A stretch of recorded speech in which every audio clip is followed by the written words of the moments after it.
এ কি করলাম আমি? আমার এই বোকার মতো কাজের জন্য বুঝি সব শেষ হয়ে গেল।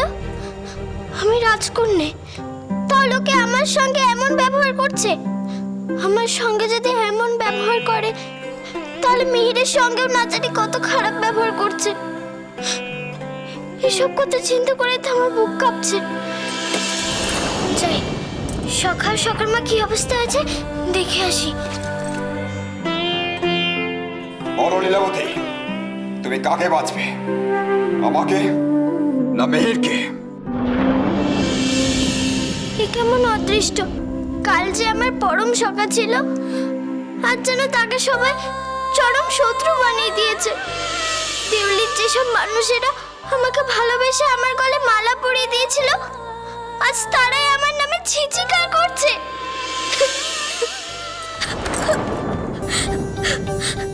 না না, এ সত্যি হতে পারে না। সবাই আমার দিক থেকে এভাবে মুখ ফিরে নিতে পারে না। না না, কিছুতেই না। এর প্রতিকার আমাকে বের করতেই হবে। কিন্তু কিভাবে? কার কাছে আমি এর উত্তর পাবো? বাবার কাছে? বাবা তো রাজসভায়।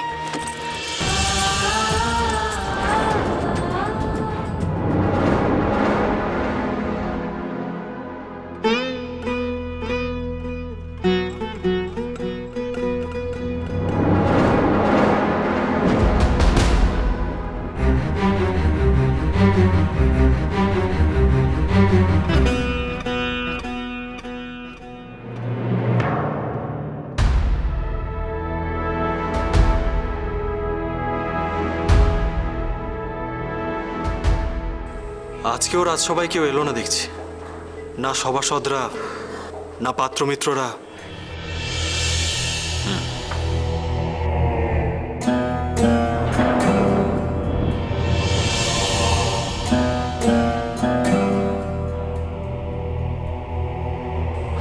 যা বুঝতে পারছি, রাজকন্যাকে কেন্দ্র করে ওই দুর্ঘটনার পর থেকে সবাই দূরত্ব নিচ্ছে রাজবাড়ির থেকে।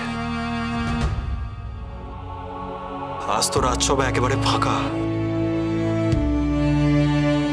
আর আমার দেউলির প্রজারা, চাষি, জেলে, কামার, কুমোর, যারা তাদের নানা রকম আর্জি নিয়ে আমার সঙ্গে দেখা করে ওলের সিংহ দরজায় ভিড় জমাতো, তারা যদি কেউ এসে থাকে তাহলে তাদেরকে আবার ডেকে দাও। রাজামশাই, আজকাল তারাও আসা বন্ধ করে দিয়েছে। বাইরে কেউ নেই।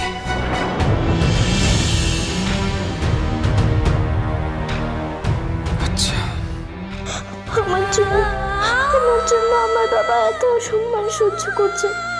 কেউ আমার বাবাকে সম্মান ভালোবাসাটুকু দেখাতেও রাজসভাতে আসছে না। আমি তো আছি সব দিকে নজর রাখার জন্য। যা বুঝছি, খেলা জমে গেছে। রাজসভার মান্যিগণ্যি হোক বা সাধারণ প্রজা, সবার মধ্যেই খনাটার বিরুদ্ধে রাগটা জিজিয়ে রাখা গেছে। যাক বাবা, একদিনে ওই খনা মেয়ের জন্য প্রজাপ্রিয় রাজা সবার অপ্রিয় হয়ে একেবারে একা হয়ে গেছে। রাজভ্রাতা, এবার আমরা কি করব? এইভাবে চলতে থাকলে তো আপনার রাজত্ব কেউ মানবে না। দেউলির সিংহাসন টলমল করে উঠবে। এর আশু প্রতিকারের কথা ভাবতে হবে আমাদের রাজভ্রাতা। আগে এই পোকার হত্য কুনাটার মগজ ধোলাই কি করে করা যায় তা ভাবতে হবে, আর তারপরেই কিস্তিমাত।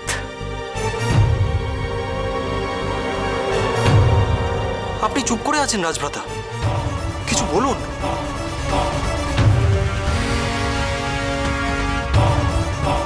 আজকের মতো সবাই এখানে শেষ করে দিন। কোষাধ্যক্ষ মশাই, সিংহ দরজা বন্ধ করে দিন।